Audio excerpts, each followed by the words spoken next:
Bueno, la idea de la charla de hoy es continuar un poco con lo que vimos ayer, particularmente referido a la evaluación experimental. Voy a comentar algunas cuestiones iniciales respecto a eso y después ya nos vamos a meter de lleno con el análisis de metodologías no experimentales. ¿Sí? Es un poco la idea. Y obviamente, si hay algo que no se entienda, me paran, me preguntan, eso ya no es necesario aclararlo. Bien, déjenme entonces arrancar con algunas cuestiones más bien conceptuales, aburridas, pero creo que importantes a la hora después de entender lo empírico. En evaluación de impacto hablamos de validez interna y de validez externa. ¿Sí? La validez interna tiene que ver con que el grupo de control represente un buen contrafáctico de lo que le hubiera pasado al grupo de tratamiento en ausencia de la política. ¿Sí? ¿Se acuerdan de esa cuestión? Es que la idea, estamos empecinados en tratar de estimar cómo le hubiera ido al grupo de tratamiento en ausencia de la política. Entonces, si el grupo de control representa un verdadero contrafactual, es decir, que yo soy bueno identificando causalidad, eso quiere decir que este diseño tiene una validez interna muy grande. ¿Sí? Ahora, otra cuestión es la validez externa, que significa que la muestra elegida para hacer el análisis de evaluación de impacto, yo tomo una muestra, ¿sí? No tengo los datos de toda la población que quiero analizar, y asigno aleatoriamente el grupo de tratamiento y el grupo de control. Si los resultados son representativos con la muestra que tengo de la población a la cual quiero representar, eso quiere decir que tiene validez externa. ¿Sí? Entonces, ayer charlábamos un poco de esto, de que en los diseños experimentales de políticas son bastante atípicos, por eso los valoramos mucho, pero en general los diseños experimentales son en contextos más acotados, por lo tanto a veces fallan o tienen poca validez externa. ¿Sí? Entonces, en ese sentido, y siguiendo con la lógica del diseño experimental, es importante entender que aleatorizar, de alguna manera, es bueno en todo sentido en esta discusión. Es decir, hace que el cálculo de impacto presente niveles de validez externa como interna mayores que otras alternativas de selección. Entonces, en principio se sugiere un diseño en dos pasos. Esto es muy teórico, pero obviamente se puede aplicar en la práctica. Para un diseño experimental, en una primera etapa se sugiere que se seleccione una muestra aleatoria de nuestra población de interés, y luego, una vez que tengo esa muestra aleatoria, en el segundo paso lo que hago es asignar de esa muestra aleatoriamente también grupo de tratamiento y grupo de control. Esos dos pasos de aleatorización hacen que tenga alta validez interna y alta validez externa. Es decir, el propósito de la primera etapa es asegurarme que los resultados sean representativos de mi población de interés, y eso es validez externa, mientras que el segundo paso me permite obtener estimaciones con interpretación causal. ¿Sí? Entonces, eso va hacia el lado de la validez interna. Eso con respecto a esas cuestiones que las quería dejar en claro, que seguramente si enfrentan algún tipo de resultados de evaluación de impacto es probable que surjan esos conceptos, pero después discutir también, y particularmente en el contexto de las finanzas públicas o de las políticas públicas, que ayer hablábamos en que, bueno, siempre vamos a estar estimando, ¿sí? Porque no observamos nada, en realidad. Entonces, dentro de esa estimación estimamos parámetros poblacionales, ¿sí? Y ayer hablábamos de dos parámetros poblacionales importantes, que es el AT, el efecto tratamiento promedio, y el ATT, que es el efecto tratamiento promedio en los tratados. ¿Sí? Ahora, pero también existen otros parámetros de interés, ¿sí? Que pueden ser, por el contexto que enfrentemos en el análisis de las políticas públicas, que a veces parece como que, bueno, es la segunda opción, no me queda otra que analizar este parámetro de interés, pero a veces esos parámetros de interés son justamente más relevantes en el contexto de políticas públicas. Entonces, para ir al grano, imaginen que se pueden presentar, ayer hablábamos de las limitaciones del diseño experimental, se pueden presentar algunas diferencias en cuanto a la definición exacta del grupo de tratamiento y de control, ¿sí? Y eso puede cambiar la interpretación de los resultados de la estimación del impacto. Es decir, ¿se acuerdan que charlamos ayer de que yo asigno aleatoriamente grupo de tratamiento y grupo de control, pero después algunos individuos del grupo de tratamiento pueden no ir a reclamar el programa o recibir el programa? Entonces ahí hay una diferencia entre la asignación inicial y la recepción efectiva del tratamiento, ¿sí? Entonces, un programa puede ser ofrecido aleatoriamente a un grupo, pero puede que no todos lo tomen, es decir, puede existir cumplimiento imperfecto, y ahí lo que vamos a tratar de hacer, o lo que vamos a estar estimando cuando surjan esos inconvenientes, es ni el AT ni el ATT, sino algo que se llama el ITT, parece. Me estoy mareando, pero se llama intención al tratamiento, ¿sí? Y voy a estar estimando eso cuando se estime el efecto del programa ofrecido. Fíjense que esa palabra ofrecido es clave. Ofrecido de acuerdo a la asignación aleatoria del tratamiento inicial, independientemente de si algunos lo rechazaron o efectivamente lo recibieron, ¿sí? Es decir, el ITT y el AT van a ser iguales cuando la asignación al tratamiento sea igual a la recepción del mismo, ¿sí? Ahora, pueden ser distintos cuando justamente se da esa diferencia. En la intención al tratamiento, lo que yo estoy analizando, imagínense, vamos a hacer más gráfico, grupo de tratamiento y grupo de control, ¿sí? Esa es la asignación inicial. Pero hay algunos del grupo de tratamiento que no piden el programa, ¿sí? Entonces, ya ahí no estoy tan balanceado.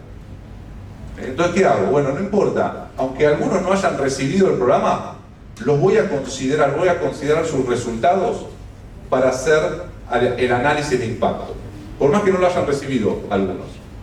Porque lo que yo quiero evaluar con la intención del tratamiento no es el efecto de la política, sino justamente... Ah, buenísimo. ¿Qué era? Porque yo debía pensar que era esto y... Ah, bien. Sí, perfecto. Gracias. Justamente es importante este análisis de intención al tratamiento porque es un resultado de interés para los analistas de política, porque refleja el resultado real de la intervención, entendiendo que la oferta pública se ofrece y no se obliga, ¿sí? Entonces, en esos casos la estimación se interpreta como el efecto de darle a alguien la oportunidad de recibir un programa u otra intervención. Es decir, con el ATE, si está todo bien con respecto a la asignación inicial, yo voy a estimar el ATE o el ATT. Ahora, si hay una diferencia entre que algunos del grupo de tratamiento no quieran recibir el programa, no importa, yo los voy a considerar para el análisis, y cuando estime ese efecto, no voy a estar estimando el ATE, voy a estar estimando la intención al tratamiento. ¿Qué es eso? Es el efecto, no del programa, sino de ofrecer la oportunidad de recibir un programa con esas características, que en realidad está más cerca, fíjense, de lo que es una política pública, ¿sí? Entonces, no deja de ser relevante, aunque aún tengas ese inconveniente, no deja de ser relevante lo que estás estimando. A eso me refiero. Y bueno, y después si ustedes quieren ser más justos en ese sentido, es decir, si pueden estimar cuando tienen ese inconveniente la intención al tratamiento, y si quieren, bueno, depurar la muestra y quedarse con los que efectivamente cumplieron con su asignación inicial, es decir, los del grupo de tratamiento que efectivamente recibieron la política y los del grupo de control que se mantuvieron sin la política, ahí lo que va a pasar es que si me quiero quedar con esos individuos, no voy a estar estimando el ATE, sino voy a estar estimando el LATE, que es un efecto promedio de la política local, ¿sí? Local en los cumplidores, ¿sí? Con esto, después hay un par de cuestiones que se refieren a la discusión de estos parámetros de interés que estoy estimando, que por ahí no es tan relevante, pero se los dejo ahí en las fílminas. Pero lo que sí quiero que quede transmitido es esa cuestión de que a veces tenés inconvenientes en el diseño experimental, ¿sí? Pero lo que estás estimando o lo que vas a poder estimar, quizá en el contexto de políticas públicas es aún más relevante, ¿sí? Eso es un poco lo que quiero transmitir. Entonces, Recuerden que más allá de que esta metodología experimental es la ideal en términos de lo que se puede hacer, tiene sus limitaciones, es decir, en la práctica a veces no se respetan los protocolos de asignación al tratamiento, existen filtraciones entre los grupos, pérdida desigual de la muestra, no representatividad de la muestra, el programa genera externalidades, hay un montón de líos en esa cuestión, y entonces puede pasar que, lo que quiero decir con esto es que sí, aleatorizar es lo ideal en términos de evaluación de impacto, de identificación del impacto causal, pero no es la panacea, porque existen todas esas limitaciones logísticas, ¿sí?, que a veces terminan de alguna manera invalidando la identificación. Bien, entonces, para cerrar con esto, si los tratados, por ejemplo, ustedes hacen una asignación inicial, si los tratados abandonan el programa, o alguno de los tratados abandonan el programa, solo se podrá medir el impacto de la intención al tratamiento, ¿sí?, y no del efecto tratamiento promedio. Si los controles, por ejemplo, que también puede pasar, contaminan la muestra convirtiéndose en tratados, porque pueden existir filtraciones a veces, entonces ahí se estaría sesgando el impacto al ser distintas las bases de comparación. ¿Qué pueden hacer ahí? Pueden quedarse con los individuos que cumplieron con su asignación inicial, los tratados que reciben la política y los de control que no reciben la política, y estimar lo que se llama el LATE, ¿sí?, el efecto tratamiento de la política local en los cumplidores, ¿sí? Eso es un poco lo que quiero transmitir con eso, y lo último que quiero transmitir respecto al diseño experimental.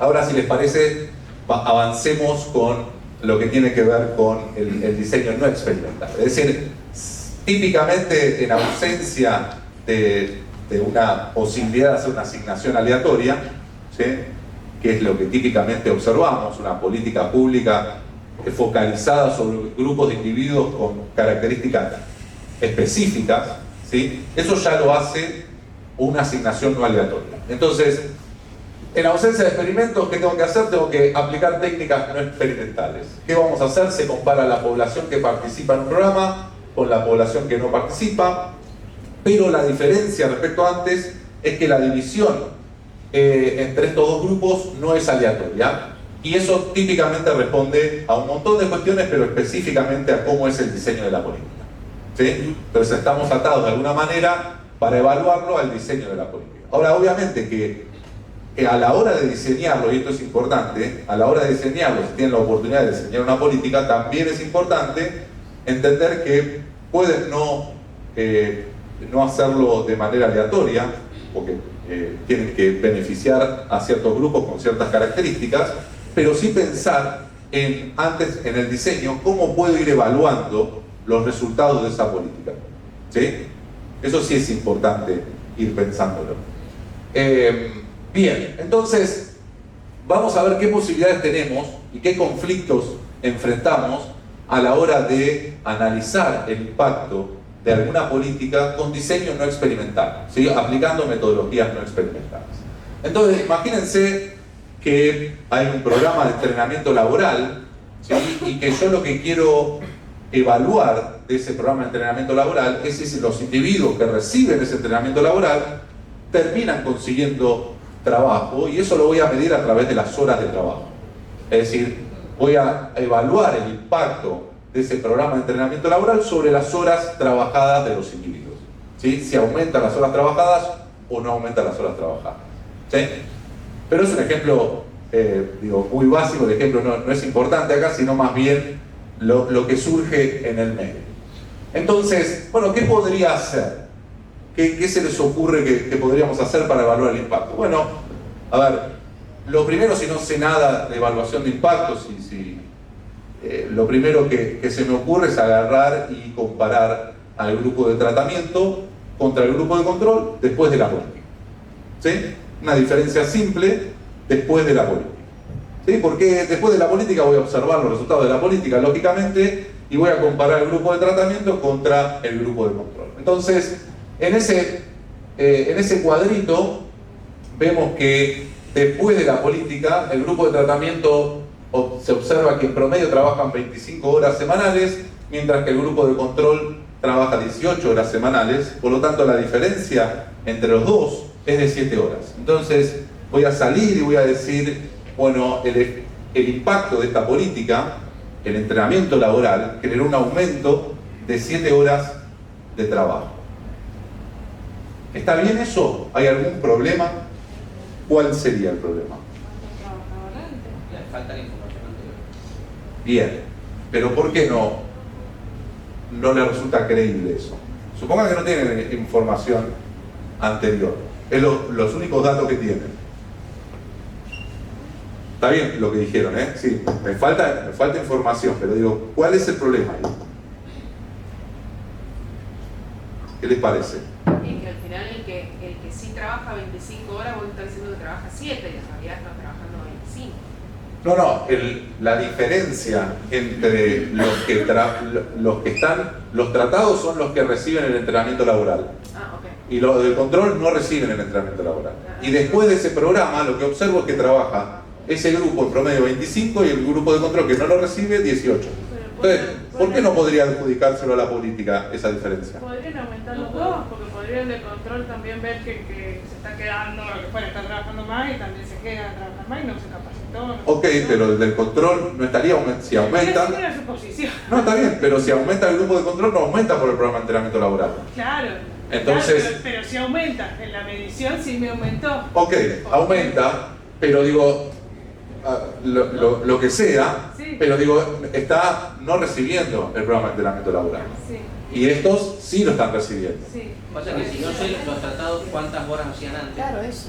¿cómo No evalúo tenemos si tuvo impacto o no la medida? Si no tengo si hacían las 25 horas antes los tratados o no. Bien. A ver, yo te lo planteo al revés. Y ahora imagínense, estamos en un diseño no experimental. Sí. ¿Cuál es el punto? Quiero que entiendan cuál es el problema. Si yo hubiera hecho una asignación aleatoria, ¿sí?, para este programa de entrenamiento laboral, donde divido al grupo de tratamiento al grupo de control de manera aleatoria, es decir, pertenecer al grupo de tratamiento o al grupo de control no depende de ninguna de las características de los individuos, ¿sí? Y luego de hacer eso les muestro esto. Ahí no habría ningún conflicto. Quizás los tratados ya trabajaban más que el grupo de control de antes de la política. Sí, puede haber un sesgo de selección. Exacto. Ese es el punto, ¿sí? Que si hubiera sido un diseño experimental y yo hago esto, que es en definitiva lo que termino haciendo en un diseño experimental, comparando las diferencias de tratamiento y de control después de la política, porque no hay ninguna diferencia más allá de la recepción de la política entre los grupos, ¿sí? Ahora, si yo quiero hacer esto mismo que hago en el diseño experimental con diseño no experimental, vamos a estar al horno por todo lo que dijeron, ¿sí? Porque empezaron a pensar, che, pero ¿cómo era antes? En realidad lo que están pensando es que los grupos son distintos. Entonces, si el grupo de tratamiento tiene características distintas al grupo de control, este 7 que estoy identificando, no sé, por ahí parte de ese 7 se debe a la política, pero debe haber parte de ese 7 que no obedece a la política, sino que hay diferencias preexistentes entre los grupos. ¿Se entiende esa cuestión? Entonces, eso quiero que distingan. Entonces, el principal problema es que si los individuos tratados difieren de manera sistemática a los del control, las diferencias que observe entre T y C, es decir, entre tratamiento y control, pueden deberse al programa, en algún sentido, pero también a diferencias entre los grupos en características, ¿sí? Que es un poco lo que mencionaban por ahí del sesgo de selección. ¿Sí? Bien. Entonces, visto gráficamente de la misma manera que hicimos el análisis gráfico para el diseño experimental, lo que yo estoy haciendo, esto es el resultado de interés y este es el tiempo, no sé si se acuerdan de este tipo de gráfico que vimos ayer, entre T1 y T2 se aplica la política y yo lo que estoy haciendo es hacer la diferencia entre T2 y C2, que es lo que observo del grupo de tratamiento, del grupo de control después de la política, ¿sí? Y adjudico toda esta diferencia a la política. Pero cuando me voy para atrás, que es un poco lo que preguntaban, veo que sí, acá no estaba la política y no eran iguales los grupos. ¿Sí? ¿Se entiende? Entonces, ¿todo esto es la política? No lo sabemos, pero no podemos estar seguros de que estemos identificando la política con esa diferencia en un diseño no experimental. ¿Se entiende? ¿Sí? ¿Me van siguiendo con eso? Sí, sí. Bien. Entonces, En este caso, la elección, en este contexto del diseño no experimental, siempre es importante la elección de un buen grupo de control, pero en este caso es un requerimiento central, ¿sí? Es una necesidad mucho más fuerte que en el diseño, que en el diseño experimental. Entonces, la elección de un buen grupo de control requiere o implica la necesidad de definir qué se entiende por parecido, que acá hay diferentes maneras de entenderlo, y ponderar a los individuos parecidos para obtener algún promedio de sus resultados. ¿Sí? Entonces, una posibilidad, ¿sí? Voy a hacer una pausa en este sentido. Una posibilidad es, bueno, ok, lo que charlamos acá es que el grupo de control difiere mucho del grupo de tratamiento. Tengo que tratar de balancear un poquito más a los grupos para compararlos y que esa comparación sea más adjudicable a la política. Entonces, una posibilidad es lo que se llaman técnicas de matching, ¿sí? O emparejamiento, que en realidad lo que hacen es sirven para determinar un buen grupo de control, ¿sí? ¿Y cómo voy a seleccionar un buen grupo de control? Bueno, van a ser individuos no tratados que sean lo más parecido posible al grupo de tratamiento en términos de sus características observables, ¿sí? Obviamente, porque son las características que observo, que potencialmente podría observar. El problema que tienen las técnicas de matching es que, vamos a ver después más adelante cuando cerremos con todo esto, es que tienen un gran problema, que es que yo puedo balancear a los grupos en términos de sus características observables, ¿sí? Tratar de hacerlos más parecidos, pero al mismo tiempo que los estoy balanceando en características observables, los puedo estar desbalanceando en características inobservables, ¿sí? Y eso no lo voy a saber nunca, porque son inobservables. Entonces, esa es la gran crítica que tienen las técnicas de matching. Por eso no se utilizan como una metodología en sí misma, sino como un complemento de otras metodologías que ahora vamos a ver, ¿sí? Pero ese es un punto crucial. Con asignación aleatoria, por ejemplo, cuando yo aleatorizo, me aseguro que las características observables, que lo puedo testear, son iguales los grupos, pero también en las características inobservables, porque no depende de ninguna característica, ¿sí? En cambio, en este caso no. Yo balanceo las características observables de los individuos, pero no sé qué estoy haciendo con los inobservables. Y esa es la principal crítica. Entonces, ¿cómo funciona esto? Bueno, si tuviéramos un gran número de observaciones no tratadas, ¿sí? Imagínense que tienen un montón de individuos que pertenecen al grupo de control, un montón de observaciones, el problema es relativamente sencillo. Porque ¿qué van a hacer? Van a comparar a cada individuo del grupo de tratamiento contra los individuos del grupo de control que sean observacionalmente idénticos, ¿sí? Ahora vamos a hablar de eso un poco, a ver cómo es esa discusión. Y una vez que identifique cuál de los del grupo de control son idénticos a los del grupo de tratamiento, los comparo, ¿sí? Veo la diferencia en sus resultados, calculo el promedio de la diferencia de los resultados de todos los grupos de todos los individuos del grupo de tratamiento, y ahí tengo el efecto de la política, ¿sí? Entonces, justamente, por ejemplo, a ver, vamos a un ejemplo. Quiero estudiar el efecto de un programa sobre los ingresos, ¿sí? Entonces, observo a los beneficiarios hoy con programa, pero no los observo antes, ¿sí? Entonces, ¿qué puedo hacer? Bueno, una alternativa es tratar de hacer un matching de esos beneficiarios que observo hoy con alguna encuesta anterior, ¿sí? En donde hay individuos, en alguna encuesta anterior hay individuos que revelan sus características, ¿sí? Pero que no está el programa implementado, y por lo tanto utilizo esos individuos para hacerlos, transformarlos en grupo de control de los beneficiarios que observo hoy, ¿sí? El problema ¿cuál es? Que yo los beneficiarios los observo hoy y hay una pregunta en la encuesta que dice ¿es beneficiario de la política o no es beneficiario de la política? Entonces yo ya sé cuáles son beneficiarios. En las encuestas anteriores yo no sé cuál de todos esos individuos son beneficiarios, ¿sí? ¿Se entiende? Entonces, o imagínense que tienen individuos que no son beneficiarios y quieren utilizar a esos individuos para tratar de compararlos contra estos individuos que son beneficiarios. Entonces, ¿qué pueden hacer? Bueno, empiezan a balancear los grupos en términos de sus características. Entonces, ¿qué dicen? Bueno, a ver, Las mujeres son muy distintas a los hombres en términos de cómo pueden reaccionar a la recepción de esta política. Entonces, yo quiero comparar a las mujeres del grupo de tratamiento contra las mujeres del grupo de control, ¿sí? Entonces utilizo esa dimensión, esa característica para hacerlos comparables, ¿sí? Pero después puedo decir, bueno, pero a ver, ser mujer o ser hombre no es una característica que me defina toda la cuestión de recibir o no recibir la política. Voy a agregar otra dimensión, ¿sí? Quiero agregar otra dimensión, quiero agregar que además del sexo de los individuos, voy a dividir a los individuos del grupo de tratamiento en términos de la cantidad de hijos que tienen, ¿sí? Y eso lo voy a dividir en 7 categorías. 0 hijos, 1 hijo, 2 hijos, etc. ¿Sí? Entonces, ¿cuántas categorías voy a tener? Voy a tener esas 7 categorías más las 2 categorías del sexo, voy a tener 14 categorías.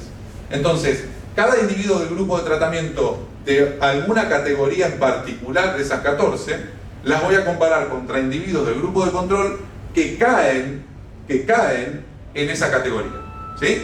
Los estoy haciendo idénticos en términos de sus características para luego compararlos. ¿Entiende el punto? Bien. ¿Cuál es el problema? Que digo, bueno, esas 2 características no son suficientes, entonces voy a agregar más características. Voy a agregar, bueno, el rango etario al cual pertenecen los individuos, que son, lo puedo dividir en 10 categorías. Voy a agregar a la provincia en la cual residen. Voy a agregar si es urbano o rural, el estado civil, el estado de empleo, si es informal o no, el sector económico, un montón de dimensiones para hacerlos más idénticos entre sí. ¿Cuál es el problema? Que cuando considero todas esas categorías, voy a estar formando 12 millones de categorías, ¿sí? Y esas 12 millones de categorías es un montón para la cantidad de observaciones que puedo tener. Por ejemplo, la EPH, que es la encuesta permanente de hogares, que es la encuesta principal de Argentina, tiene aproximadamente, o ahora un poco más, 110.000 observaciones. Entonces, ¿cómo hago si tengo 12 millones de categorías? Imagínense que hay un individuo del grupo de tratamiento que entra dentro de alguna de esas 12 millones de categorías y lo quiero comparar contra un individuo del grupo de control que entra en esa misma categoría. ¿Cuál es la probabilidad de encontrar a alguien? 0, ¿sí? Entonces, ese es el problema que tengo con Matching, el problema de la dimensionalidad, la maldición de la dimensionalidad que se le menciona. Entonces, el problema es que usualmente tengo pocas observaciones, entonces, o no existen individuos del control idénticos al individuo de tratamiento, o bien existen pocas observaciones idénticas, lo cual hace o va a hacer a las estimaciones poco confiables, ¿sí? Entonces, conclusión respecto a este problema, necesito técnicas de matching, ¿sí?, que construyan grupos de control en función de observaciones parecidas y no idénticas. Y ahora vamos a ver qué significa parecido. Entonces, este procedimiento, ¿qué implica? Implica que definir qué se entiende por parecido, es decir, qué se entiende por parecido es qué características voy a utilizar de los individuos para definir que un individuo es parecido a otro. Eso es definir qué se entiende por parecido. Y otra cosa es ponderar a los individuos parecidos para obtener algún promedio de sus resultados y compararlo contra el individuo del grupo de tratamiento, ¿sí? Entonces, los métodos de matching son técnicas estadísticas aplicadas a este problema, ¿sí? Pero quiero que entiendan, más allá de esos números raros, quiero que entiendan lo conceptual, ¿sí? No se desvíen con esos números. ¿Qué voy a hacer con esto? ¿Cómo voy a tratar de eludir este problema de la dimensionalidad? Bueno, lo que voy a hacer es lo siguiente.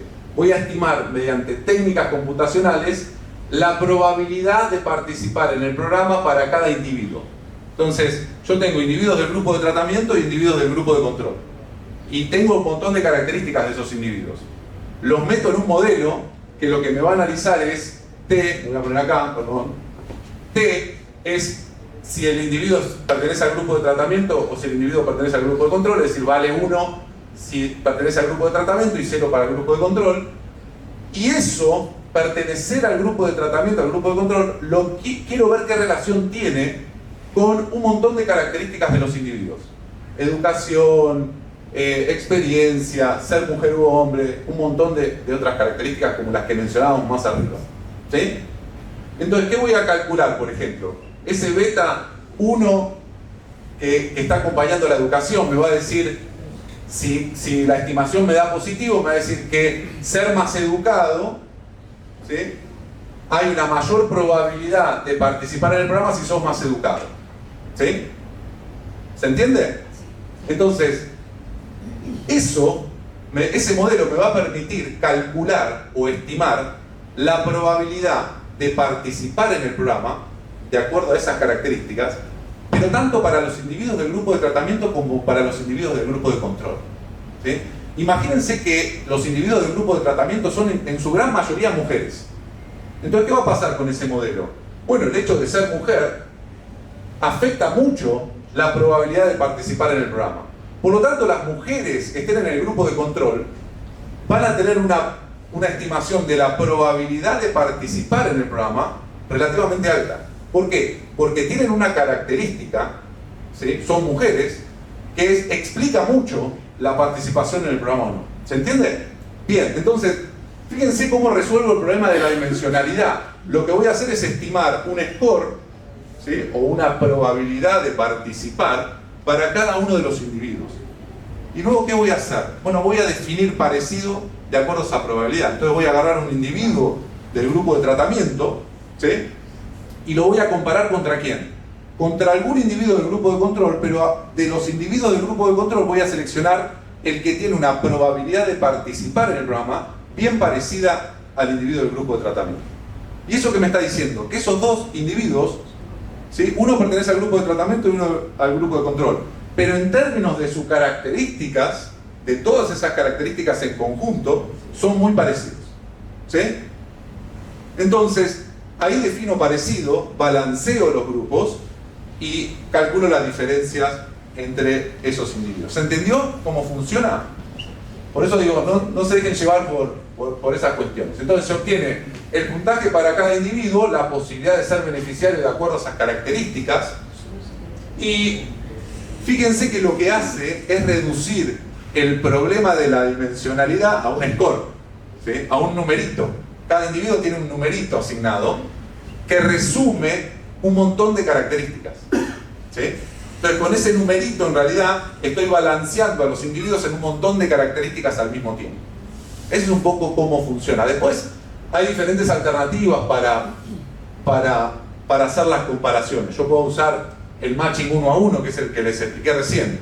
Tomo un individuo del grupo de tratamiento y lo comparo contra un individuo del grupo de control que sea lo más parecido, el que tenga la probabilidad de participar más parecida a ese individuo. Ese es el matching 1 a 1. Después hay otro tipo de matching, que es el matching ponderado contra todos, que es que a cada individuo del grupo de tratamiento lo comparo contra todos los individuos del grupo de control. ¿Pero cómo contra todos los individuos del grupo de control? Sí, de todos los individuos del grupo de control, voy a calcular un promedio ponderado de los resultados de todos los individuos del grupo de control para compararlo contra este individuo del grupo de tratamiento. ¿Ponderado por qué? Y bueno, de todos los del grupo de control van a pesar mucho los que son muy parecidos, pero los que son totalmente distintos en términos del score que les tocó van a ponderar, pero muy poquito. ¿Sí? Pero suavizo un poquito esa cuestión con esa metodología. Pero son detalles eso. Lo que me interesa que entiendan es cómo resuelvo con matching el problema de la dimensionalidad. ¿Sí? ¿Eso se entendió? Sí. Bien. Entonces, lo que se hace en la práctica es, con este problema de inobservable que tenemos con matching, es en realidad no usar matching para hacer la evaluación del impacto, sino para balancear los grupos. Llego hasta ahí. Balanceo los grupos en términos de sus probabilidades, pero después utilizo otras cosas para evaluar el impacto de sus resultados. ¿Sí? Y es un poco donde quiero seguir avanzando a continuación de esto. ¿Sí? Entonces, para cerrar el tema de matching, el problema que tiene es que requiere mucha información. Se debe asumir que no existen diferencias entre grupos en términos de las características no observables, lo cual puede ser muy irreal. Entonces, al balancear los grupos en cuanto a las características observables, se podrían desbalancear en términos de las características inobservables. ¿Sí? Entonces, como les decía recién, tengo que tratar de buscar otra manera, ¿sí?, de evaluar el impacto. matching me puede servir para balancear los grupos. ¿Cuál era el lío que tenía acá? Cuando volvemos al programa de entrenamiento laboral, ¿cuál era el lío que tenía acá? Que el grupo de control y el grupo de tratamiento, ¿sí?, eran distintos en características. Entonces yo no sé si estoy identificando el efecto de la política o de las diferencias que vienen arrastrando preexistentes entre los grupos, ¿sí? Entonces, bueno, una posibilidad entonces distinta a la que se menciona recién, o que mencionábamos recién, es decir, bueno, ok, no tomo el grupo de control, porque el grupo de control es súper distinto al grupo de tratamiento, tiene características distintas, por lo tanto vamos con otra alternativa, ¿sí? ¿Cuál es otra alternativa? Y me voy a quedar con los individuos del grupo de tratamiento. En definitiva, ¿quiénes son los que reciben la política? El grupo de tratamiento. Entonces lo que voy a hacer es comparar a los individuos del grupo de tratamiento, lo que observo luego de la política, lo comparo contra lo que observo antes de la política en ese grupo. ¿Sí? Que es un poco lo que algunos sugerían. Bien, entonces, de acuerdo a esa estimación, yo observo que antes de la política trabajaban en promedio 20 horas, que después de la política trabajan 25, por lo tanto el impacto de la política es de 5. ¿Cuál es el problema? ¿O hay algún problema? No tengo con qué compararlo, el grupo de control, me falta definirlo. Pero me habían dicho antes que el grupo de control tiene características distintas. Entonces yo ahora me quedo con el grupo de tratamiento. Ok, no voy a tener problemas de sesgo de selección, ¿sí? Pero ¿qué problema me estoy comprando? ¿Cuál es el problema que me estoy comprando con esto? Para hacerlo menos... No tenés comparación con el que no fue tratado. ¿Y por qué la querría esa comparación? Para ver si impactó o no. Porque si los tratados antes en el grupo de control que no tiene nada que ver, es igual, no hubo impacto. Bien, bien. Entonces, ahí vamos. Es decir, no quería que digan tanto eso, sino más bien lo que dijiste vos. ¿Sí? Perfecto. Pero vamos de a poco. ¿Cuál es el problema acá? Más allá de que me falta un grupo de control. ¿Sí? Pero no tengo un grupo de control. Tengo esto. ¿Sí? Observo solamente a los beneficiarios antes y después de la política. ¿Cuál es el problema? El problema es que justamente que hay factores externos diferentes al programa que pueden variar en el tiempo, ¿sí? Que también pueden variar en el tiempo, como así se implementó una política, pueden cambiar cuestiones en el tiempo. Entonces, esa diferencia que vemos en el resultado de los individuos del grupo de tratamiento puede ser por el programa, ¿sí? O producto de cualquiera de los factores que cambiaron en ese periodo. Es decir, imagínense que además de la política, entre el periodo antes y después, hubo un gran crecimiento económico, y el crecimiento económico motiva a que la gente encuentre más empleo y que por lo tanto tienda a trabajar más horas. Entonces por ahí esta diferencia de 25 menos 20 obedece a nada en la política. La política puede no haber tenido efecto, pero ahora trabajan más horas porque tienen más posibilidades de conseguir empleo por producto del crecimiento económico. ¿Sí?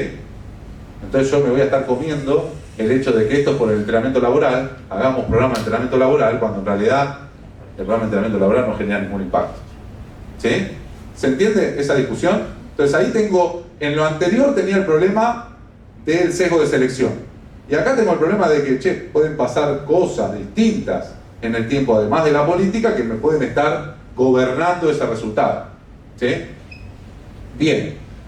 Estas cuestiones son más confiables para adjudicarlas a la política cuando el periodo es corto de tiempo, es decir, que hay menos probabilidad de que pase algún evento externo que me esté contaminando ese análisis, y si la economía es estable. Por lo tanto, en el caso de Argentina, por ahora lo deberíamos descartar un poco. Entonces, bien, esta es otra cuestión. Entonces, ¿qué hacemos para tratar de solucionar estos dos problemas a la vez? Estos dos problemas de diferencias simples que hemos discutido. Bueno, ahí surge esta metodología no experimental que llamamos diferencias en diferencias. ¿Sí? Diferencias en diferencias es una de las metodologías no experimentales más utilizadas. ¿Sí? Después hay otras que son computacionalmente más intensas, ¿sí? Pero que diferencias en diferencias en ese sentido es bastante utilizada. y también se llama diferencias dobles, ¿sí? Diferencias en diferencias o diferencias dobles. ¿Cómo surge lo de diferencias en diferencias? Bueno, surge justamente razonando los problemas que tenemos con diferencias simples que vimos anteriormente. Porque lo que trata de hacer es intentar resolver los problemas que veíamos anteriormente cuando queríamos hacer la identificación del impacto con diferencias simples, ya sea antes o después, o entre el grupo de tratamiento y el grupo de control después de la política. ¿Sí? Entonces, ¿qué hace diferencias en diferencias? Soluciona esta cuestión un poco con lo que mencionabas recién, porque lo que hace es comparar los cambios a lo largo del tiempo en la variable de interés entre el grupo de tratamiento y el grupo de control. ¿Por qué es diferencias en diferencias? Porque es la diferencia que observo en el tiempo en el grupo de tratamiento y a eso le resto otra diferencia, que es la diferencia que observo en el tiempo en el grupo de control. Diferencias en diferencias. ¿Sí? Entonces, fíjense que mirándolo en términos del cuadrito, las diferencias en diferencias sería comparar la diferencia que observo en el tiempo en el grupo de tratamiento, que era 5, pero a esa diferencia en el tiempo del grupo de tratamiento le resto la diferencia que observo para el grupo de control. Por lo tanto, el impacto de la política no es 5, sino que 5 menos 3 igual a 2. ¿Por qué? Porque en el ejemplo que mencionábamos recién de diferencias simples, ¿cuál era el inconveniente? Que podía existir un factor externo, por ejemplo el crecimiento económico, que me esté gobernando este efecto. ¿Sí? Bueno, pero el crecimiento económico, si está motivando trabajar más horas, también lo debe estar motivando para el grupo de control. ¿O no? Entonces, con el cambio en el tiempo en el grupo de control, identifico de alguna manera cuál es el efecto del crecimiento económico en las horas trabajadas.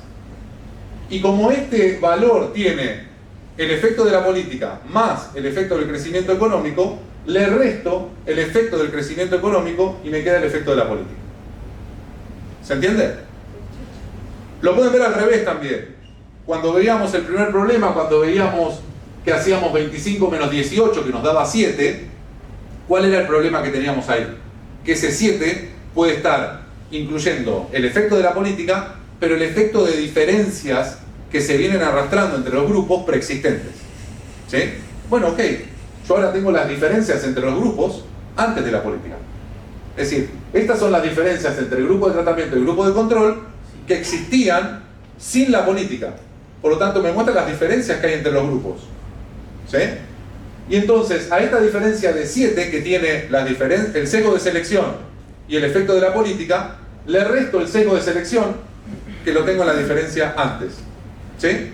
Entonces, 7 menos 5, que es la diferencia que tenía antes, me va a dar también 2. Lo pueden ver de los dos lados. ¿Sí? Entonces, fíjense que trato con diferencias dobles, con diferencias en diferencias, de solucionar simultáneamente los problemas que tenía al analizar de identificación causal que tenía con diferencias simples. ¿Sí? ¿Se entendió? ¿Sí? Perfecto.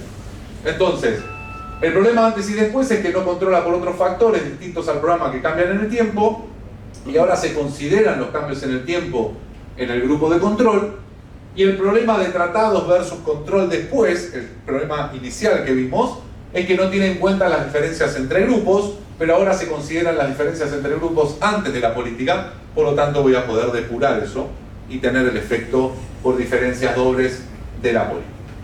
¿Sí? Ahora, empecemos a razonar un poquito más, ¿sí? Nos vamos a meter un poquito más de lleno en todo este análisis, ¿sí? Y digo, bueno, ok, pero yo siempre para evaluar el impacto, ¿cuál era mi caballito de batalla? Mi caballito de batalla era, yo tengo que estimar bien el contrafáctico. Yo tengo que estimar bien lo que le va a suceder o lo que le sucedería al grupo de tratamiento en ausencia de la política. ¿Sí?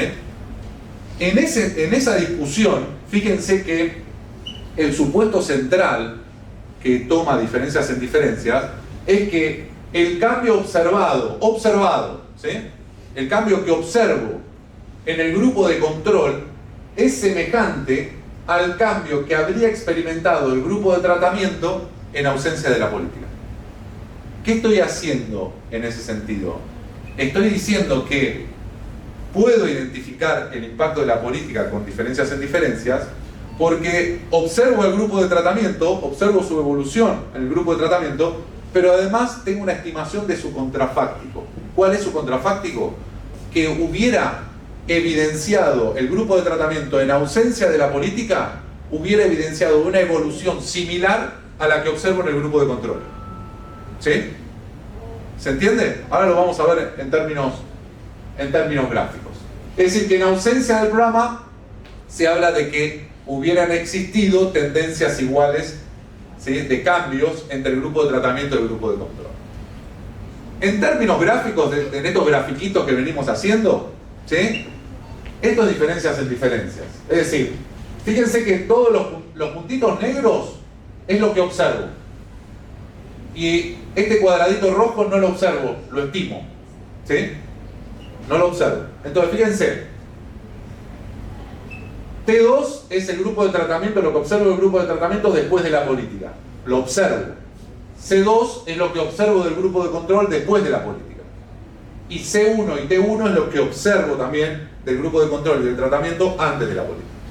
Entonces, ¿qué estoy haciendo con diferencias en diferencias? Estoy restando. Lo pueden ver de las dos maneras. Le estoy restando a el cambio que observo en T, le resto el cambio que observo en C. ¿Sí? O, visto de otra manera, la diferencia que veo después entre el grupo de tratamiento y el grupo de control, que es T2 menos C2, le resto a esa diferencia la diferencia que existía antes, que era T1 menos C1. ¿Sí? Y por lo tanto, el efecto de la política de acuerdo a diferencias en diferencias es la diferencia entre T2 y C3. ¿Por qué? Porque T2 es lo que le pasa exactamente al grupo de tratamiento con la política. ¿Sí? ¿Y C3 qué es? Es lo que le hubiera pasado al grupo de tratamiento sin la política. Entonces, lo que le pasó menos la estimación de lo que le hubiera pasado, que es el contrafáctico, es el impacto de la política. Ahora fíjense que para llegar a eso, lo que tuve que hacer es un supuesto. ¿Y cuál es el supuesto? Porque, a ver, el contrafáctico es inobservable. Entonces yo trato de estimar ese contrafáctico. El supuesto que hago es que, ¿cómo hago para estimar C3? Bueno, supongo... Exacto. Por eso tendencias iguales.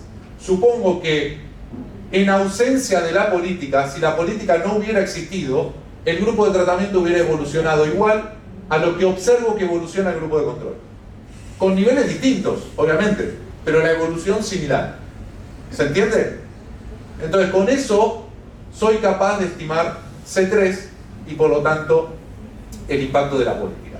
Fíjense que C3 se calcula con los numeritos que observo. ¿Cómo se calcula? Bueno, C3 es igual a T1 más ¿qué? Más la diferencia entre C2 y C1. Si a T1 le adiciono la diferencia entre C2 y C1, llego a C3.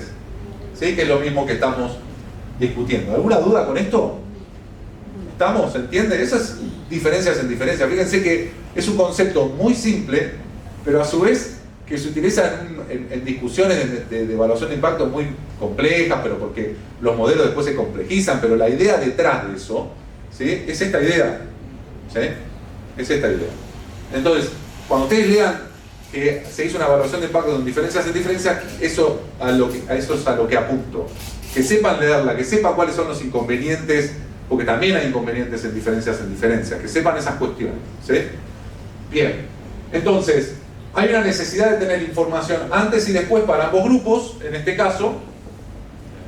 El supuesto de igualdad de tendencias, que es lo que charlábamos recién, no necesariamente se cumple. ¿Sí? Eso es un problema, no lo sabemos. ¿Por qué no lo sabemos? Porque los tratados igual podrían haber tratado 4 en vez de 3. Podrían no haber aumentado igual, o 2 en vez de 3, no lo sé. Porque no lo observamos. Es un mundo paralelo que no lo observamos. ¿Cómo le hubiera ido al grupo de tratamiento en ausencia de la política? Y yo qué sé. ¿Sí? Bueno, pero dentro de ese yo qué sé, hay algo que me puede ayudar para mejorar o para darle verosimilitud a lo que estoy suponiendo. ¿Sí? Y ahora vamos a discutir un poquito de eso. que lo que estoy suponiendo es que en ausencia de la política se hubiera evolucionado el grupo de tratamiento igual a lo que observo en el grupo de control. ¿Sí? Entonces, hay inconvenientes, que es que cualquier factor distinto a la política que afecte solo a un grupo o a ambos de manera diferente, eso me va a alterar la estimación de diferencias en diferencias. Es decir, no es un problema que existan otros factores externos distintos a la política. ¿Por qué no es un problema? Porque si esos otros factores externos afectan de similar forma tanto al grupo de tratamiento como al grupo de control, no tengo drama, porque eso lo neteo con las diferencias dobles. ¿Sí? El problema es si surge un factor externo distinto a la política o simultáneamente a la política que posee incidencia diferencial en el grupo de tratamiento versus el grupo de control, o que afecta a un solo grupo. ¿Sí? ¿Se entiende? Ahí sí estoy un poco al horno. A veces esas cosas existen, pero a veces son muy poco relevantes respecto a la magnitud, por ejemplo, de la política que estoy evaluando. Entonces no hay mucho problema tampoco en ese sentido. Entonces es importante saber distinguir esas cuestiones. ¿Qué cuestiones me pueden llegar a alterar esta identificación y qué cuestiones no? Entonces, diferencias en diferencias supone que esos factores diferenciales que tienen impacto diferencial entre grupos no están presentes o no son lo suficientemente grandes. Eso habría que verlo, ¿sí? Dependiendo del caso. Y lo importante es que pueden existir otros factores, pero que deben afectar de forma similar a ambos grupos. ¿Sí? No tengo problema con los otros factores externos, pero tienen que tener un impacto homogéneo o similar entre grupos. Entonces, para entender esta cuestión, imaginen que quieren estudiar el impacto de un subsidio para fertilizantes sobre la producción de arroz. Entonces, la metodología que utilizan es: se mide la producción de agricultores subvencionados, que son el grupo de tratamiento, y los no subvencionados, que son el grupo de control, antes y después del programa. ¿Sí? Y aplico diferencias en diferencias. Pero durante el primer año del programa, solo los agricultores subvencionados se ven afectados por una sequía. ¿Voy a poder estimar bien el impacto con diferencias en diferencias? No. ¿Sí? Ahora, ¿qué pasa si la sequía afecta a los dos, tanto a los subvencionados como a los no subvencionados? Sí, lo voy a poder hacer o resolver tranquilamente con diferencias en diferencias, porque se netean esos factores externos. Si están en los dos grupos de manera homogénea, se netean cuando hago las diferencias en diferencias. ¿Sí? Bien, el ejemplo 2, con esto quiero mostrar un gráfico de cuál puede ser el inconveniente con estas cuestiones. Imagínense que hay un programa público de ayuda de ingreso para las regiones. ¿Sí? Bien, entonces hay regiones que durante el periodo de ayuda crecen más que otras regiones por razones distintas al programa. ¿Sí? Es decir, hay un programa que beneficia a las regiones, que beneficia a algunas regiones y a otras regiones no. ¿Sí? Pero además lo que sucede, supongamos este inconveniente, lo que sucede al mismo tiempo que se da este programa de ayuda de ingreso para algunas regiones, es decir, va a haber regiones del grupo de tratamiento y regiones en el grupo de control, las regiones que están en el grupo de tratamiento crecen mucho más durante ese periodo, no por el programa, por un crecimiento económico externo, que las regiones que no se benefician de ese programa. ¿Se entiende el problema? Bien, vamos a ver en este gráfico cómo se ve ese problema. ¿Sí? Bueno, en este gráfico, si yo ignoro ese problema y yo quiero evaluar el impacto de este programa sobre las regiones, lo que hago es comparar con diferencias en diferencias. T2, acuérdense que lo rojo, lo negro es lo que observo, hago T2 menos C2 y a esa diferencia grande le resto T1 menos C1. ¿Sí? Por lo tanto, el impacto de la política va a ser T2 menos C3. ¿Sí? ¿Por qué T2 menos C3? Porque C3 es lo que le hubiera pasado a las regiones del grupo de tratamiento sin el programa, hubieran evolucionado de acuerdo a esta metodología, igual que lo que evolucionó el grupo de control. Pero ¿cuál es el problema acá? Acá metí un ingrediente adicional, que es que hay un factor externo, ¿sí? Que es el crecimiento económico, pero que afectó más al grupo de tratamiento que al grupo de control. ¿Sí? Por algún evento externo, las regiones que reciben el programa crecieron mucho más durante ese periodo que las regiones que no lo reciben. Entonces, lo que puede estar ocurriendo, lo que seguramente ocurrió en este ejemplo, es que esta evolución que ven acá es la verdadera evolución del grupo de tratamiento en ausencia del programa. Porque en ausencia del programa no hubiera ido hasta T2. ¿Por qué no hubiera ido hasta T2? Porque no hubiese recibido ese programa de ayuda a ingresos. ¿Sí? Pero hubiera ido hasta C4, porque creció más que las regiones del grupo de control. Porque efectivamente creció más que las regiones del grupo de control. Entonces yo con diferencias en diferencias voy a estar suponiendo que el contrafáctico es C3, cuando en realidad el verdadero contrafáctico, ¿cuál es en este ejemplo? C4. ¿Sí? Entonces el verdadero impacto de la política en este ejemplo es T2 menos C4. Y yo voy a estar estimando el impacto de la política con diferencias en diferencias haciendo T2 menos C3. Voy a estar sobreestimando el impacto de la política, porque en realidad el impacto de la política es menor.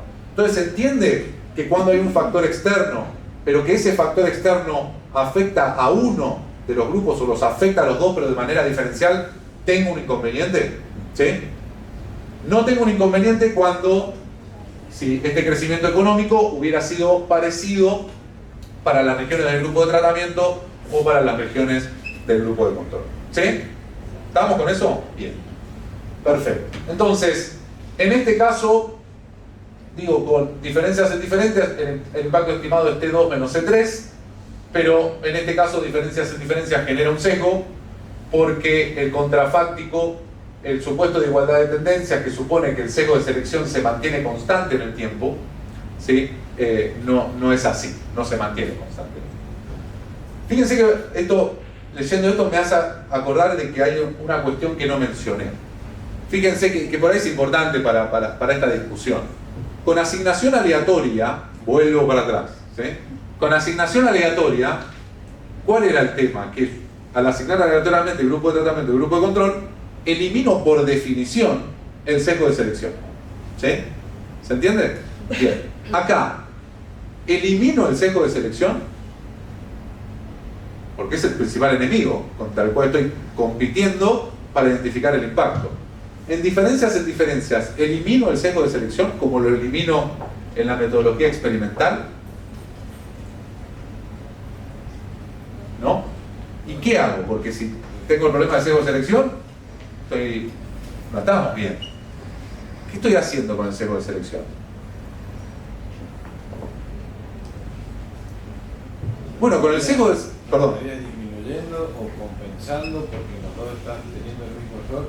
Bien. Igual yo creo que todo lo que estás hablando es como para disminuir el error en el impacto. Por ahí si hiciera una medición T3, del tiempo T3, no, porque objetivamente tendrías un dato más preciso. Sí, sí. Y la tendencia sería más clara. Exacto, tener más datos es mejor, pero no me importa tanto para ver este ejemplo, digo, para verlo en términos conceptuales, tener más periodos. Lo que me importa es sí tener el periodo antes y el periodo después. Después si tengo más evolución, mejor, que eso lo vamos a ver con algún análisis empírico a continuación. Pero para verlo conceptual, con tener antes y después ya es suficiente. ¿Sí? Ahora, a lo que me refiero es que el sesgo de selección va a estar siempre, porque el diseño es no experimental de la política. Lo que hago es que, o lo que pasa es que eludo el sesgo de selección a la hora de estimar el impacto de la política. Lo eludo porque si estoy suponiendo que esto es lo que le hubiera pasado al grupo de tratamiento en ausencia de la política, fíjense que las diferencias entre el grupo de tratamiento y el grupo de control, antes y después, el sesgo de selección se mantiene constante en el tiempo.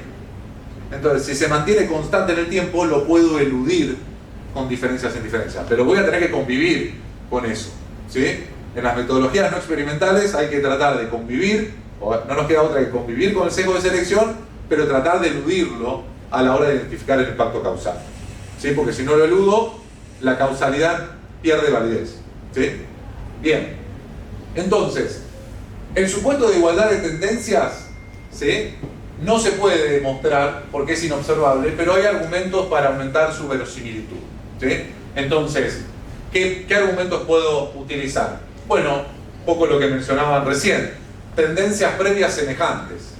Entonces yo estoy suponiendo, ¿cuál es el supuesto? A ver, traten de seguirme con esto y después vemos la parte empírica con aplicación de metodologías de diferencias en diferencias.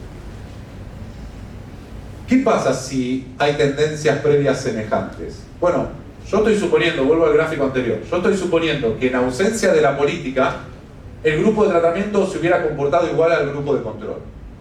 Eso adquiere mayor verosimilitud, que suponga eso, cuando yo te muestro que en un montón de periodos anteriores a la política, venían evolucionando bien parecido, ¿sí? Entonces, después suponerlo no es tan inverosímil.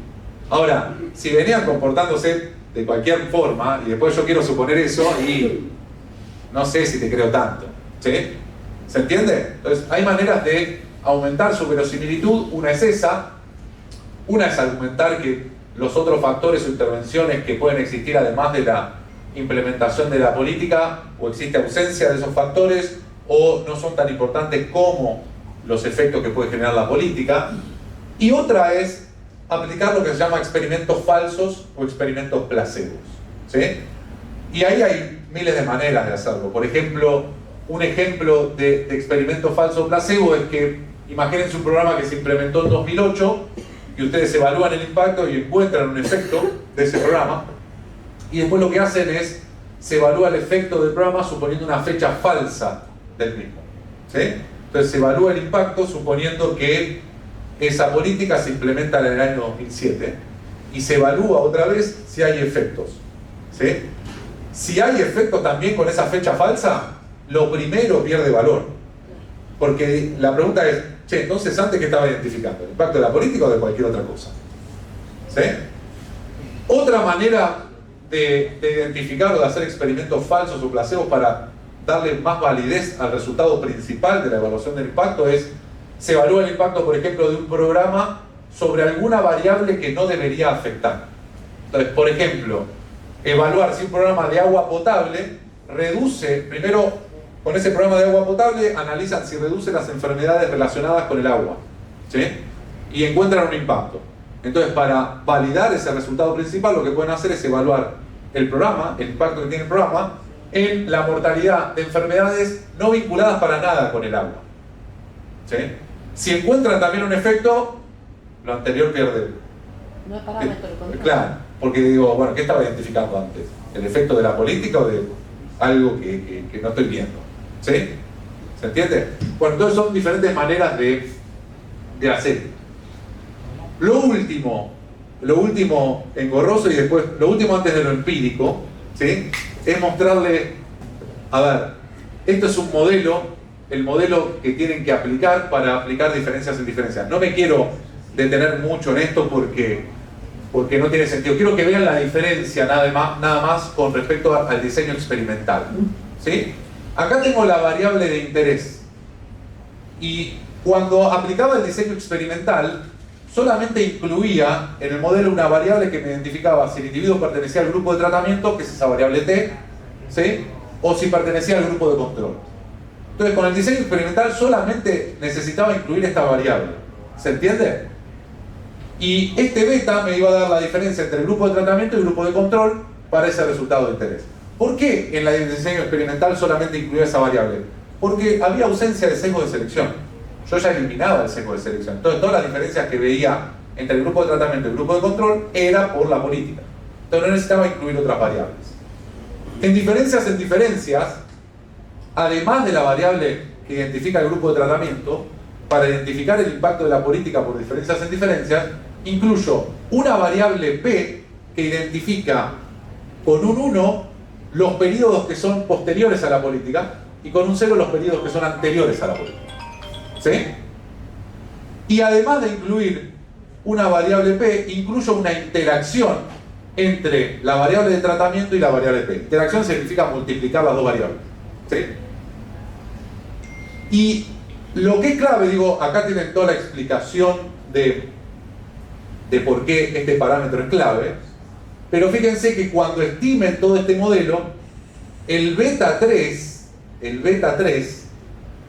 es el parámetro de interés. La estimación de beta 3 me va a estar diciendo cuál es el impacto de la política por diferencias en diferencias. ¿Por qué? Bueno, lo tienen acá. Es decir, si ustedes evalúan el modelo para cada grupo en cada momento del tiempo, les doy un ejemplo.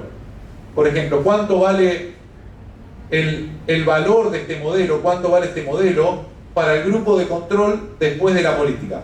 Bueno, vale alfa más beta 2. ¿Por qué? Porque fíjense, estoy analizando el grupo de control después de la política, ¿sí? Entonces, ¿cuánto vale? Bueno, vale alfa, que es una constante, más beta 1 por t, pero t ¿cuánto vale para el grupo de control? ¿Cuánto vale la variable t para el grupo de control? Vale 0, por lo tanto 0 por beta 1, 0. Este término se me va. ¿Cuánto vale p para periodos posteriores a la política? Vale 1, ¿sí? Para periodos anteriores vale 0. Por lo tanto esta variable p vale 1, multiplicada por beta 2 me queda alfa más beta 2. ¿Sí? ¿Me siguen con esto o los estoy mareando? Díganme. Es simplemente esto para mostrarles que esto es lo que vale el modelo para cada uno de los grupos en cada uno de los momentos del tiempo. Entonces, si ustedes hacen la diferencia entre los controles después y antes, les va a quedar beta 2. Si hacen la diferencia entre los tratados después y antes, les queda beta 2 más beta 3. Y entonces, si hacen las diferencias en las diferencias, les queda beta 2 más beta 3 menos beta 2, les queda beta 3. ¿Sí? Eso es para simplemente mostrarles que con ese modelo pueden aplicar diferencias en diferencias y que lo que tienen que mirar es la estimación de beta 3, que es lo que le va a estar diciendo cuál es el verdadero impacto causal de la política. ¿Qué modelos? Regresión, mínimo cuadrado ordinario. Sí. Esa variable, la variable dependiente es continua. Puede ser continua o no. En ese caso podemos aplicar un probit o un logic. ¿Sí? Exactamente. Bien. Ok, pero digo, ahora, teniendo todo este mareo que les hice en la cabeza, déjenme mostrarles algo de evidencia aplicando diferencias en diferencias. Entonces, típicamente las políticas públicas se focalizan sobre algún grupo de individuos en particular, que es no aleatorio, y tienen un propósito principal. La literatura de evaluación de impacto no experimental analiza los efectos directos buscados por la política, típicamente, pero también fundamentalmente los efectos indirectos no buscados o no intencionados por parte de las mismas, porque eso es lo que más permite conocer mejor a la política, mejorar su diseño, etc. ¿Sí? Entonces hay efectos buscados por la política, pero puede haber efectos no buscados por la política. Entonces, esto pasa mucho con programas masivos como la asignación universal por hijo. Entonces, déjenme mostrar una serie de trabajos de evaluación de impacto que hicimos en la Facultad de Ciencias Económicas de la Universidad Nacional de La Plata con la UH y sus efectos. A ver, seguramente ya están al tanto de qué consiste la UH, pero desde sus inicios, estas son características por ahí iniciales que fueron cambiando algunas cuestiones, pero déjenme presentarlas para un poco después vincularlas con las discusiones que vamos a tener después. Pero la UH es una prestación monetaria mensual por hijo menor a 18 años que beneficia a los hijos de trabajadores informales o desocupados, que es una transferencia constante por hijo hasta un máximo de 5 hijos a cargo, y que la característica fundamental también de la UH es que es condicional la recepción de este beneficio a los controles sanitarios y escolarización de los individuos. En particular, desde sus inicios, el 20% del monto mensual se va acumulando en una cuenta individual de los beneficiarios que después, una vez que cumplen con esos controles, lo reciben. ¿Sí? Bien. Entonces, esto hizo que la cobertura de la UH, la cobertura en términos de la incidencia poblacional que tiene este beneficio, sea muy alta, pero también la magnitud de la transferencia para cada hogar es muy alta. De hecho, todas estas las dos cuestiones hacen que el presupuesto de la UH sea uno de los más amplios que existen a nivel regional respecto a este diseño de política que se llama transferencias monetarias condicionadas. Entonces, al ser la UH un programa masivo de ingresos, el potencial impacto sobre la economía en general se presume bien alto. Entonces, en particular, sobre las características que determinan la participación en el programa, ¿sí? Que son quizá algunas cuestiones laborales. Entonces, a ver, desde sus inicios se empezó a estudiar la UH. Hay un trabajo bien inicial que muestra que la UH provocó un impacto distributivo muy importante, pero las consecuencias socioeconómicas de la UH fue más amplia que el propio efecto directo provocado por la recepción de la transferencia monetaria, que naturalmente generó una mejora distributiva.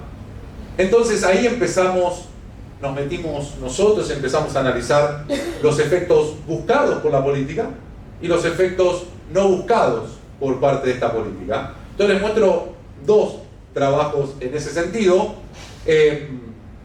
Para llevar a cabo estos trabajos utilizamos la EPH, los datos de la EPH de Argentina, pero teníamos el problema, ¿sí?, de que obviamente la asignación al programa no fue realizada de manera aleatoria, ¿sí?, porque como ya vimos, reciben la transferencia aquellos que cumplen con ciertas características.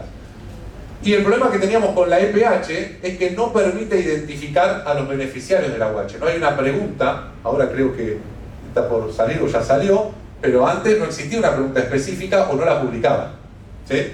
Entonces, lo que hicimos, dado esas limitaciones, es aplicar una metodología no experimental de diferencias en diferencias, pero comparando las diferencias, como no podíamos identificar exactamente quiénes recibían, comparando las diferencias entre los potenciales beneficiarios de la UH, los elegibles, de acuerdo a las características que observo de ellos en la encuesta, versus un grupo similar pero no elegible, antes y después de la política. Y lo que voy a estar tratando de estimar es la intención al tratamiento, no el ATE o el ATT. ¿Por qué la intención al tratamiento? Porque yo sé que esos elegibles podrían recibirlos todos, pero hay algunos que no lo reciben, ¿sí?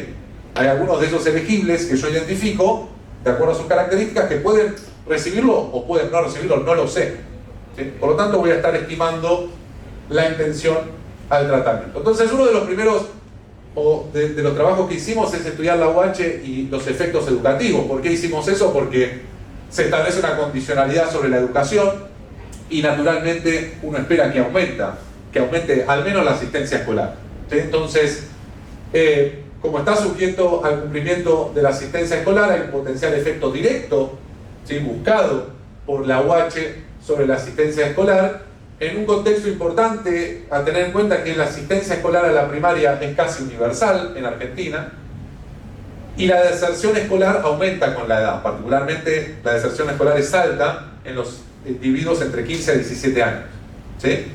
Entonces empezamos a estudiar los números respecto a la asistencia escolar, y esta es la asistencia neta, ¿sí?, de diferentes grupos de individuos de acuerdo a su grupo etario. Entonces observamos la tasa de asistencia, la de acá arriba es la tasa de asistencia escolar para los individuos de 6 a 11 años, fíjense que es casi universal, porque es la tasa de asistencia neta primaria. La tasa de asistencia para los individuos de 12 a 14 años, que están en el primer tramo de la secundaria, también es alta y no muestra cambios muy fuertes, pero cuando analizamos la tasa de asistencia neta de los individuos entre 15 y 17 años, vemos estos niveles y a partir del 2009 empieza a aumentar, ¿sí? Entonces, mirando esto dijimos, bueno, ¿qué es lo que produce este aumento en la asistencia escolar de niños entre 15 y 17 años?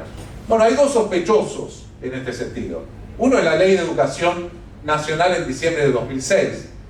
¿Por qué lo tomamos como sospechoso? Porque en realidad esta ley extiende la obligatoriedad escolar hasta finalizar la secundaria.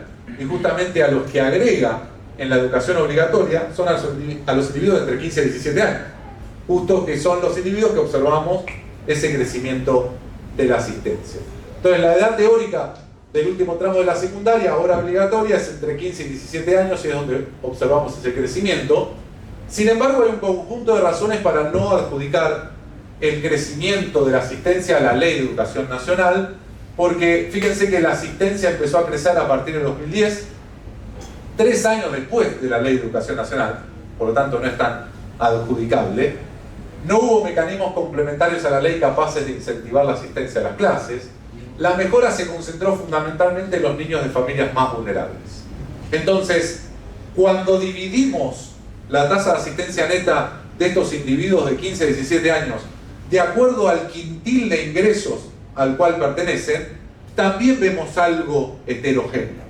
Vemos que en los quintiles más altos de ingreso no hay cambios importantes en la asistencia, pero cuando analizamos el quintil bajo de ingresos, el quintil más pobre de ingresos, observamos que el crecimiento de la asistencia de ese grupo etario está explicado fundamentalmente por el quintil más bajo, lo cual nos hace sospechar, ¿sí?, de que es la UH la que está generando ese efecto. Entonces, en un trabajo con Mariana Marchioni y con María Edo de la UNLP y de UDESA, analizamos este impacto y argumentamos que fue la UH, porque se implementa a fines de 2009 esta política y la asistencia comienza a aumentar en 2010, ¿sí? La transferencia del programa representa un alto porcentaje de los ingresos de los beneficiarios y su recepción está condicionada a la asistencia escolar, por lo tanto el incentivo a que los individuos asistan a la escuela cuando antes no lo hacían es bien alto, ¿sí?, porque si no pierden el beneficio. Entonces estimamos el potencial impacto causal de la UH en este sentido y encontramos esto, mirado en términos gráficos, ¿sí? En términos gráficos tomamos a estos individuos de 15 a 17 años y los dividimos en dos grupos. En los individuos de 15 a 17 años que pertenecen a hogares que podrían ser beneficiarios de la UH y en niños de 15 a 17 años que pertenecen a hogares que no podrían recibir el beneficio de la UH. ¿Por qué?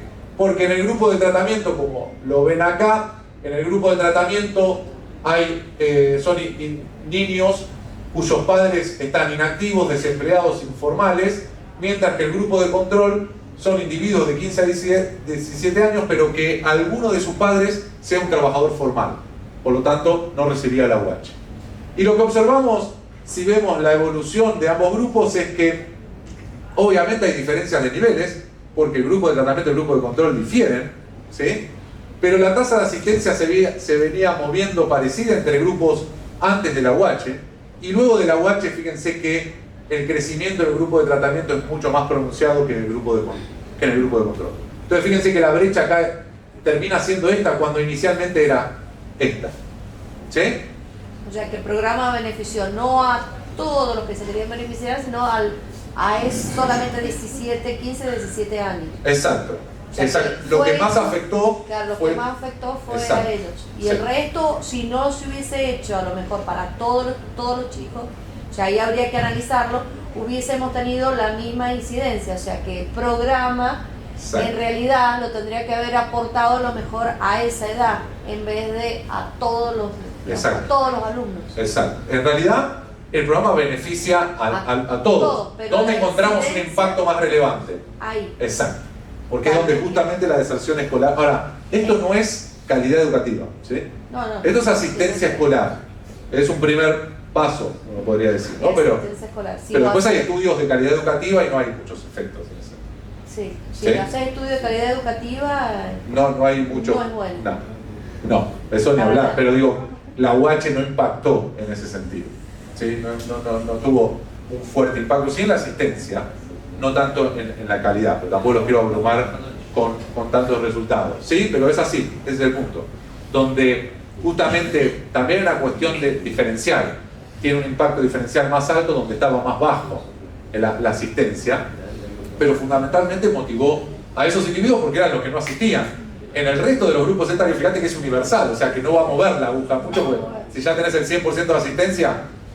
Entonces, donde tenés que seguir atacando ahora para que no baje es a ese grupo etario. Ese es el grupo más volátil. El grupo, o sea, que el grupo que va a la secundaria es donde hay que atacar, digamos, con políticas para que esos chicos sigan estudiando y puedan llegar a tener un nivel universitario. Totalmente. Ahí sería donde habría que atacar. Totalmente. Sí, primero atacar eso y después calidad educativa, ¿sí? Que bueno, me estoy poniendo muy ambicioso, pero digo eso. Calidad educativa sobre todo. Sobre todo, ¿sí? Pero bueno, en este caso después hay otros estudios que evalúan más en profundidad esta cuestión, pero lo que encontramos en ese sentido es que el efecto es de que aumentó en 3,9 puntos porcentuales la asistencia, que son unos que esto quiere decir unos 20.000 jóvenes elegibles siguieron en la escuela secundaria alentados por la UH, cuando sin la UH se hubieran ido de la escuela. Y esto implicó un cierre del 20% de la brecha en las tasas de asistencia escolar respecto a los jóvenes del quintil más rico.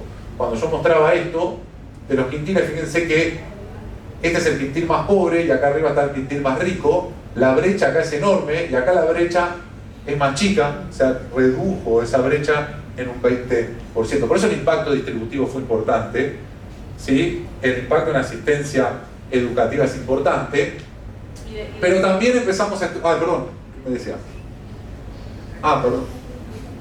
Perdón, justo yo salí. Sí. En salud, vos estás hablando de educación. ¿Y Sí. en salud tuvo alguna explicación? En salud nosotros no lo estudiamos, ¿sí? Que en salud estaba, viste, la UH está muy vinculado con el SUMAR, con el programa Nacer, Sí, sí. y el programa Nacer sacó un libro en ese sentido con algunos resultados. Sí, hubo más controles médicos, así que uno presume, pero viste que los controles médicos estaban atados a un grupo etario más acotado, que es más chiquito, exactamente. Sí. Sí, en salud tuvo algún efecto, porque sacó un libro, el SUMAR sacó un libro con esos resultados del SUMAR, o sea, del programa SUMAR, que es un poco más amplio, pero dentro de ese programa están los beneficiarios de la UH, o se incorporan los beneficiarios de la UH a ese programa, así que debería haber algún impacto en ese sentido.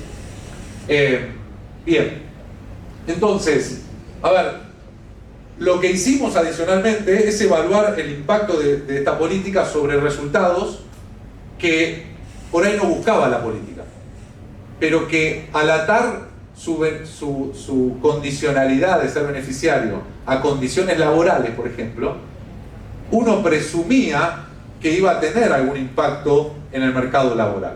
Entonces lo que hicimos es evaluar el impacto de la UH o el potencial impacto de la UH sobre la informalidad laboral. Particularmente nos hacemos dos preguntas. ¿La UH generó desincentivos a participar en el mercado laboral formal? Sí. Y también generó incentivos hacia la informalidad laboral. Son dos preguntas distintas, no sé si se dan cuenta. Si una es, si soy formal, ¿me voy a querer pasar a la informalidad por la UH? Y otra es, yo soy informal, ¿tengo incentivos ahora que está la UH a pasarme a la formalidad? ¿Sí? Son dos preguntas distintas, sí, relacionadas pero distintas. ¿Sí? En una el efecto más fuerte que en la otra. Entonces, ¿por qué pensamos esto? ¿Por qué discutimos esto? Porque la condición laboral en realidad de los individuos surge de un análisis costo-beneficio y de una negociación en realidad del empleador-trabajador. Entonces la OH, fíjense que lo que hace es incorporar un elemento adicional en esa discusión. Y creemos que la OH puede implicar una reducción. Primero, eso no lo creemos, es así. Es decir, al incorporarse la OH, eso lo que provoca la OH es una reducción en el beneficio neto de ser formal respecto a la situación previa al programa. Porque ahora hay un programa que le da un beneficio a los trabajadores informales. Por tanto, el beneficio neto de ser formal se reduce respecto a antes. Eso pasa. Pero además, en esa negociación empleado-empleador, disminuye el poder de negociación del trabajador informal. Porque si yo estoy negociando con mi empleador soy informal, para que me pase a la formalidad, luego viene la UH y el empleador me dice, bueno, mira, lo que me reclamabas, te lo está dando el Estado. ¿Sí? Así que en todo caso, esta decisión o esta negociación se va a diluir unos años más, y entonces reduce el poder de negociación del empleado. ¿Sí? Entonces, dadas estas cuestiones teóricas, lo que hicimos es, bueno, ¿qué pasa con los números? ¿Qué pasa empíricamente con estos efectos? Entonces lo que aplicamos es diferencias en diferencias, aprovechando que la EPH, que es algo que no mencioné en el ejercicio anterior, pero que no lo usamos en el ejercicio anterior, la EPH tiene un esquema en el diseño muestral que te permite seguir a un mismo individuo durante un periodo máximo de 1 año y medio. ¿Sí? Porque la muestra se va renovando, pero parte de la muestra se va renovando en los diferentes trimestres, y a vos te permite seguir a un mismo trabajador durante 1 año y medio. ¿Sí? Entonces lo que hacemos es hacer diferencias en diferencias, aprovechando esos paneles que se pueden armar, y ahora explico bien cómo.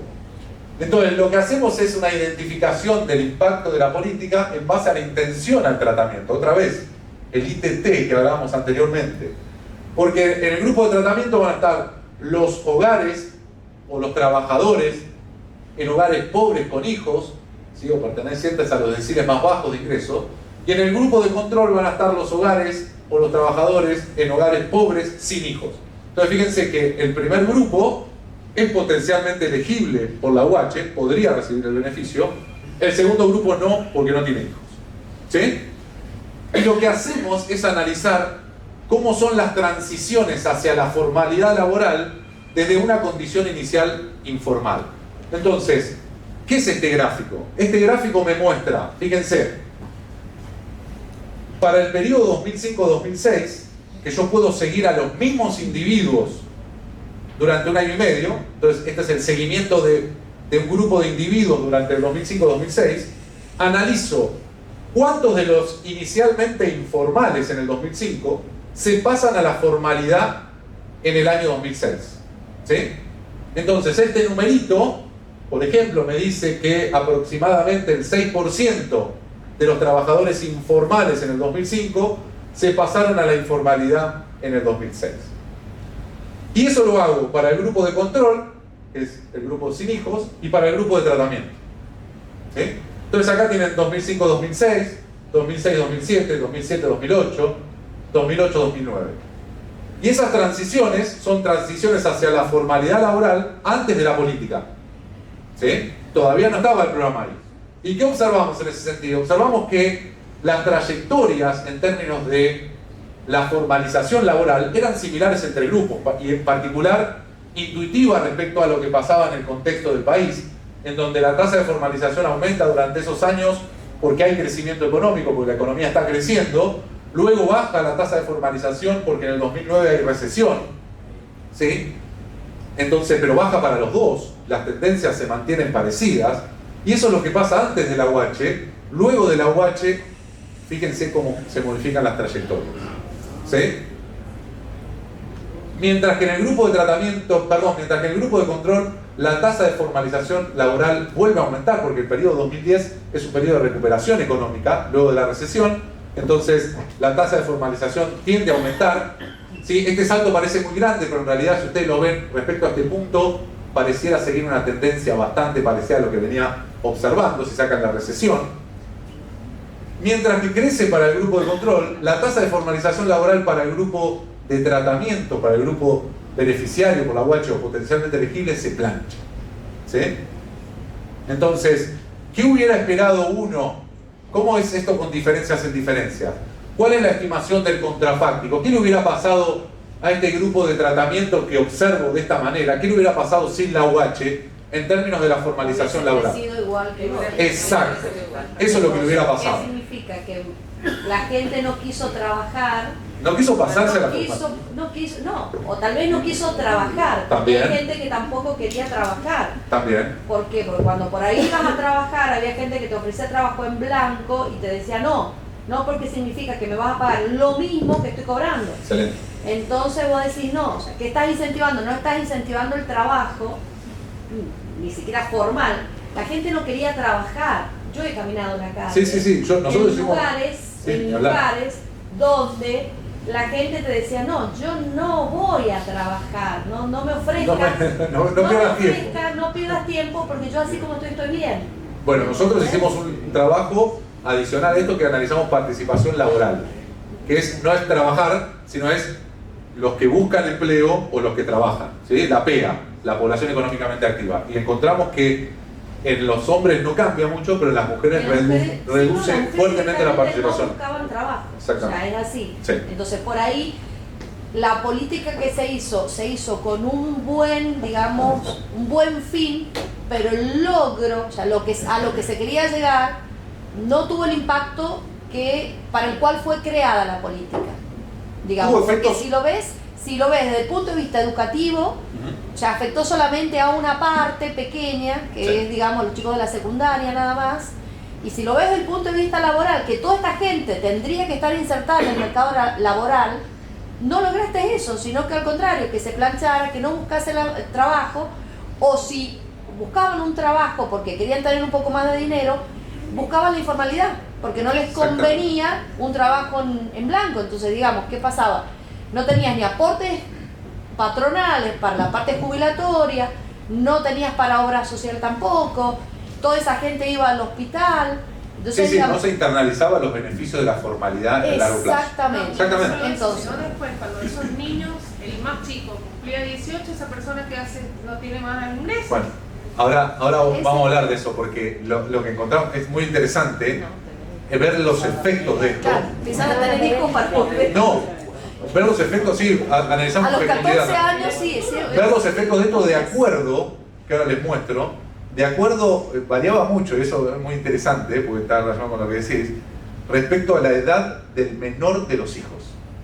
No sé si se entiende lo que digo, ahora voy. La edad del menor de los hijos. Imagínense que ustedes reciben la UH, o que ustedes podrían recibir la UH, que tienen, cuando sale la UH, tienen un hijo de 16 años. ¿Sí? Bueno, digo, a ver, este programa, bueno, 2 añitos, voy a recibir un programa. A ver, no sé si voy a estar tan, si esto existe, si estos desincentivos realmente existen, esos individuos no sé si van a estar fuertemente desincentivados a participar a la formalidad laboral, puede ser, pero voy a estar beneficiándome durante 2 años. Ahora imagínense el mismo caso, pero un individuo que cuando sale la UH tiene un recién nacido. Tengo 17 años, tengo 16... Golazo. Golazo. Tiene 17 años de beneficio de la UH. Entonces, a lo que me refiero es, si el desincentivo hacia la formalidad existe, también debería existir una heterogeneidad en ese sentido. Debería ser más fuerte para esos hogares que para hogares que tienen hijos con edad más alta. Entonces, lo que encontramos es que esto es lo que se observa en términos de la tasa de formalización laboral, pero esto es lo que debería haber pasado en ausencia de la UH. Entonces, la tasa de formalización laboral con la UH es menor. Entonces, el efecto sobre la formalización laboral es negativo. Y eso es lo que encontramos cuando hacemos esa especificación medio rara que les mostré recién, que lo que tienen que mirar es el parámetro, la estimación, esto es la estimación del beta 3, del parámetro que va con la variable de interacción, ¿sí? Que es el grupo de tratamiento y los periodos posteriores o anteriores de la política. Encontramos que este número, ¿cómo se lee? Encontramos que la probabilidad de ser formal se reduce en 8 puntos porcentuales, ¿sí? Que es un valor porcentualmente alto. Y acá está lo que les mostraba recién, lo que les explicaba recién. Fíjense que esto es el efecto general desagregado en individuos que tienen un hijo, el menor de sus hijos está entre 0 y 5 años. Estos son individuos que el menor de sus hijos está entre 6 y 10 años. Esto entre 11 y 14 años. Y esto entre 15 y 17 años. Fíjense que los desincentivos son bien fuertes acá, pero se van achicando, ¿sí? Y los asteriscos significan significatividad estadística. Se van achicando también la significatividad, es decir, que van haciendo más bajos los efectos cuando la edad del menor de sus hijos aumenta. Lo cual es lógico, porque es una percepción de un beneficio intertemporal más fuerte, ¿sí? O un beneficio a valores en el tiempo más alto.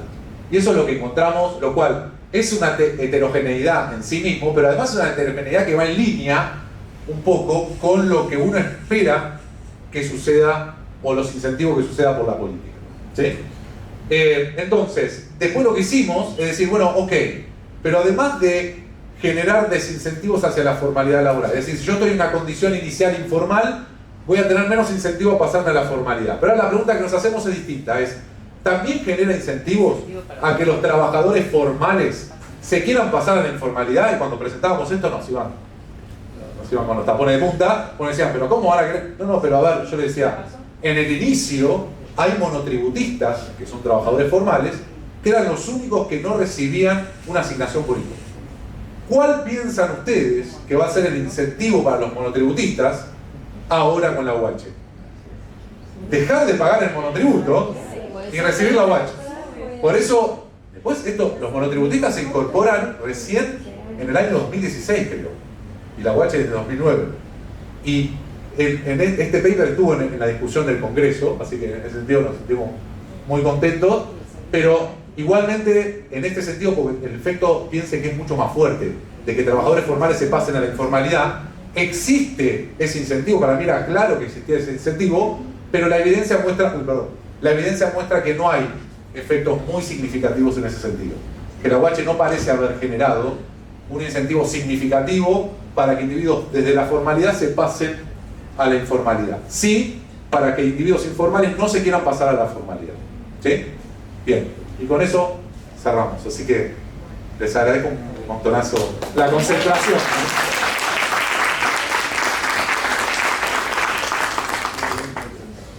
Muchísimas gracias.